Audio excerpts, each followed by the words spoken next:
war a wax parce que ñi war a wax bu nu noppee kan mooy wax il faut ñu wax wala ñu xeex ñi ngi wax ñu ne dañuy xeex jàpp doomu jàmbur gaañ ko ci dara parce que bëgg nga li nga bëgg mu koy wax moom mu la koy wax et puis réew mi léegi amul pouvoir amul opposition ah ñëpp ci bokk yem ñoom ñëpp képp koo xamante ne ni yaakaar nga ne diw mi li muy wax neexuloo li ngay jëkk a def mooy daf maa bañ daf may xeex sunu parti la bañ sunu mouvement la bañ te loolu yaakaar naa ni bokkul ak luy doxal am réew lii dama koy condamné et télévision bi ma nekk ñu koy condamné journaliste yi nga xam ne xam naa leen yëpp ñu koy condamné ndaxte lii jëf ju ñaaw la jëf la loo xam ne dafay delloo démocratie ginnaaw mais du delloo journalisme ginnaaw loolu tamit nan ko nit ñi xam ñi ngi def seen i jëfin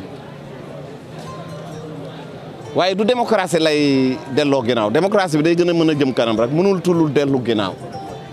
Tout le monde en bas, tout le monde ci suuf, tout le monde ci suuf, voilà ci suuf ñun ñëpp, allez le poignet là, vive la liberté de la presse, vive la liberté de la presse, vive la liberté de la presse, vive la liberté de la presse, vive la liberté de la presse, vive la liberté de la presse, vive la liberté de la presse. Merci beaucoup. Merci. Je l'ai dit, nous l'avons dit ensemble 17 fois. Nous l'avons dit 17 fois. Et ça, c'est important. 17 fois, nous l'avons dit, et c'est un chiffre important. Le Sénégal, au niveau de la liberté de la presse, au plan mondial, doit aujourd'hui franchir des pas importants. Malheureusement, on est en train de régresser et le Sénégal a perdu des places. On a perdu 17 places. Il faut qu'on soit vigilant. Tay, ces images-là, dañuy def le tour du Sénégal. Et nous sommes tous malheureux de voir cela. Li ñu bëgg gis en tant que Sénégalais, en tant que citoyen, moi, c'est les belles images de la démocratie au Sénégal. Te mën nañ ko. Bu ñu ko liggéey mën nañu ko. Mais lii xew si Maïmouna Ndour Faye, véritablement c'est une honte. Mais lii warul bett kenn. Warul bett kenn et je le dis devant les autorités qui sont là. ñaati yoon lañ taxaw maison de la presse di naqarlu pour le cas d'un journaliste. ñaati yoon lañ def ay sitting pour le cas d'un journaliste. ñaati yoon lañ def lii pour le cas d'un technicien de l'information et de la communication. Barki Demba Ndiaye, ceux qui sont censés nous protéger nous agressent.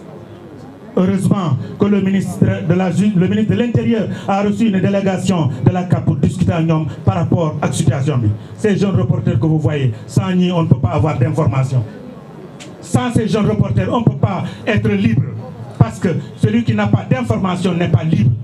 Nous sommes sur le terrain, de réussir matin au soir pour apporter la bonne information. Et si vous les agressez, et si vous les empêchez de faire leur travail, ceux qui ne sont pas des techniciens de l'information, nous pour traiter l'information, après l'information ne sera jamais juste. Mais les techniciens de l'information, si vous les ñu liggéey nañ def liggéey bu rafet liggéey boo xamante ne kenn ku ne di nga ci gis sa bopp kenn du ne ñii dañooy parparloo mais parparloo bu amee c'est parce que ceux qui sont censés faire le travail n'ont pas pu faire le travail. Merci beaucoup. maa ngi leen di nuyu. Gërëm leen les autorités qui sont là, les autorités d'aujourd'hui, je l'appelle comme ça, les autorités d'aujourd'hui et les autorités de demain. Vous êtes les garants aujourd'hui de la vitalité de la démocratie au Sénégal et vous êtes interpellés. Merci à tout le monde. Salam alaikum wa rahmatullah. Vive la liberté de la presse. Mesdames, Messieurs, bonjour. Je ne vais même pas prendre la parole parce que ce n'était pas prévu. Je ne suis pas un imam, je ne suis pas un abbé, mais j'aurais aimé qu'on prenne une minute pour prier pour que Maïmouna Ndour nous revienne. Chacun dans sa religion, pour une minute.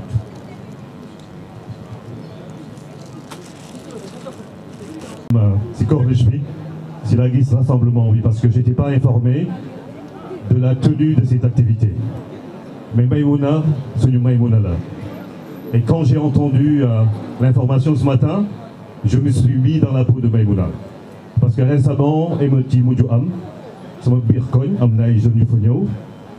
Et je sais que si j'avais dévoilé ma face, peut-être que Neymar m'a attaqué parce que maybe ils vont penser que journaliste RTS là pouvoir bi la àndal wala ñoom seen mais dama jàpp ni journaliste yi na ñëpp xam ni ñoom seen bopp journaliste yi comme homme politique yi homme d'affaires yi les décideurs nañu xam ni journaliste yi amuñu pour faral kenn journaliste yi kenn la ñuy faral mooy information que ce soit une information vraie c'est encore mieux quand elle est fausse on s'en départit.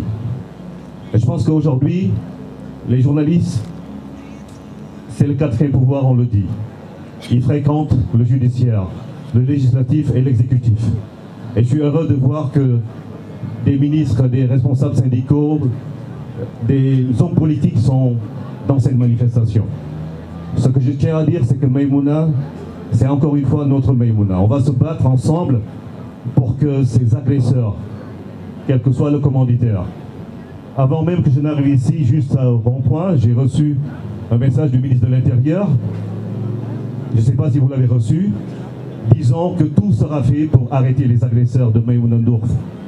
Parce qu'elle est à l'hôpital militaire et le ministre de l'Intérieur, Sidiki Kaba, est parti là-bas. On espère que Maïmouna va sortir en bonne santé. Mais encore une fois, il faut que tout le monde comprenne que les journalistes ne sont ni ou contre quelque pouvoir que ce soit. Et nous aussi, nous devons nous mettre ça dans l'esprit et travailler au quotidien pour que personne ne nous étiquette par rapport à une appartenance politique ou pas. Chez nous, à la RTS, tous les journalistes qui ont montré leur couleur politique sont sortis de la rédaction. Ils sont devenus ce qu'ils sont devenus aujourd'hui. Mais c'est valable pour toutes les rédactions du Sénégal. Quand Daouda parle de journée presse morte ou journée sans presse, oui. Mais aujourd'hui, vous avez des patrons de presse. Si tout le monde aujourd'hui vous décidez de faire une journée sans presse, il y a des patrons de presse qui vont vous dire allez couvrir telle activité gouvernementale, ministérielle ou internationale avec une ONG ou je ne sais pas quoi. On ne connaît pas les dessous. Et c'est pour ça que les journalistes, à mon sens, devraient comprendre que c'est de véritables sentinelles. Déjà pour la démocratie, pour la paix, la stabilité sociale, le développement économique, mais aussi qu'ils doivent savoir qu'ils sont toujours face au risque. De Dakar à je ne sais pas où, à Téhéran, les journalistes sont menacés. Parce que la vérité, tout le monde ne l'aime pas. Donc on est que mon langue dégg. Nous, journalistes, nous devons fagaru. Faire, mais fu ñu dëkk wala fu ñuy fréquenter ñu xam naka lañ fay tukkee. Parce que da ngay wax benn affaire Maïmouna day invité benn ministre gouvernement. waa ji pertinent ñu ne waa ji dafa ànd ak je sais pas Maïmouna dafa ànd ak diw nga ñëw nekk opposition mu rajaxe la ñu ne non def le compte et j'ai entendu tey si réaction yi des gens dire ouais c'est-à-dire machin il faut que les gens comprennent que les journalistes en tout cas doivent être neutres jusqu'au bout des doigts et qu'au Sénégal il y a encore des choses à se dire entre nous de la presse pour pouvoir faire face aux autres pouvoirs qui sont en face de nous. Et c'est pour ça que je tenais à dire Maïmouna foo mënti nekk xamal ni sa frère mi ngi bàyyi xel si yow. Parce que je l'ai connu depuis 2S et elle m'a mis en rapport avec une personne que je ne vais jamais laisser tomber. Et jusqu'à présent, si je peux faire quelque chose pour que Maïmouna continue à prier avec cette TV, je le ferai. Et je vous demande tous de prier pour elle. Merci. Merci à tous. Pourquoi Maïwo Absa Anne? Parce que c'est symbolique. Cette dame a été agressée il y a quelques semaines, brutalisée par des éléments des forces de défense et de sécurité bien identifiés. Nous avons décidé de l'accompagner. Elle a porté plainte, mais depuis lors, amul dara loo xam ni avancé na ci dossier boobu. Et pourtant dañoo jël avocat bu mag pour mu toppal ñu dossier bi. Loolu nag ça veut tout dire parce que c'est Absa qui va parler au nom de tous les reporters du Sénégal. Mais lu ma doon bëgg a attirer attention parce que yéen a ngi kontaan naan oui dañoo mobiliser wu fii amul benn mobilisation soo leen génnee ñu bokkul ci presse bi dañ fiy néew ñu fi ñëw dañoo ñëw pour couvrir ñaari groupe de presse yu mag fees nañu fii te lu nekk fii ëpp na ñaari groupe de presse tant que nag ñu ngi jàpp ni parce que fan la dooree historique boobu lay indi jox Absa Anne wax na ko Kambel Dieng du ma si dikkaat parce que loolu ay jamono la yàgg na mais Macoumba Beye a été attaqué, sa voiture incendiée il y a quelques mois, c'était au mois de mars 2021. Nous ñëpp dañoo toogoon seetaan ni RFM la concerné wu ma parce que maa ngi ITV. Ñu dem tuuti Cheikh Diop il est là derrière jóge TFM ñu yónni ko place de la nation il a été attaqué ñun ñëpp ñu toog jàpp ni TFM la bokkul su ñun. Walf a été attaqué ñu toog seetaan Sen TV a été attaqué ñu toog seetaan le micro de la RTS ñu sànni ko ñu toog seetaan Absa Anne a été brutalisé ñu toog seetaan parce que Seneweb la bokk ay concurrent lañ duñ ci dem. Alors à ce rythme li xew nii kon bettul kenn parce que bu ñu naxante suñu bopp parce que su fekkee ne dañuy rafetal naan agression yem si agression suy agressé nit da ngay ñëw agressé ko jël takkaayam jël ay saagam caabi otom yóbbu ça ne s'est pas passé comme ça. ki ñëwoon tentative d'assassinat la tolluñu nag fu ñuy accuser kenn parce que ñun xam nañ ci dëkk yoon la ñu nekk am na enquête buy dem mais fait yooyu ma leen di wax donc lu yàgg ñëw la donc menaces yooyu noonu la ñu war a xeex muy kilifa yi nekk su nguur gi parce que qu'est-ce qui se passe au Sénégal maintenant. Migui va donner une information qui est exacte parce que Migui le reporter qui est sur le terrain il se limite sur des faits mais cette information là n'est pas favorable au parti de Sambou Biagui. Ces militants nous attaquent.